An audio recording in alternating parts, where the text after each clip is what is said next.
మోషే కాలంలో 120 సంవత్సరాలు బ్రతికేవారు. చరిత్ర చెబుతోంది అమ్రాము యొక్క బదులు కూడా దాదాపు 130 నుంచి 137 ఇయర్స్ ఆ వయసు వరకు వారు బ్రతికారని చరిత్ర చెబుతూ ఉంది. మిడ్రాష్ అనే ఒక గ్రంథం ఉంటుంది. దానిలో ఈ విషయాలు కొన్ని రాశారు.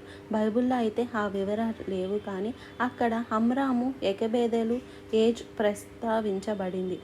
అమ్రాము ఎకెబెజెదు వివాహం చేసుకున్న తరువాత మొట్టమొదటిగా దేవుడు వారిని జ్ఞాపకం చేసుకొని బిడ్డలనివ్వడం ప్రారంభించాడు. మిరియాము, అహరోను తర్వాత మోషే పుట్టారు. వాళ్ళిద్దరూ పెద్దవాళ్ళు పుట్టేంత వరకు అన్ని పరిస్థితులు బాగానే ఉన్నాయి. కానీ చిన్నోడు పుట్టేసరికి పరిస్థితులు మారిపోయాయి. అప్పటికి యోసేపును ఎరగని ఒక రాజు రావటం, ఆ వ్యక్తి యొక్క డిగ్రీ ఒక ఆజ్ఞ జారీ చేశాడు. ఆజ్ఞ అంటే ఏంటో తెలుసా? నీకు ఇష్టం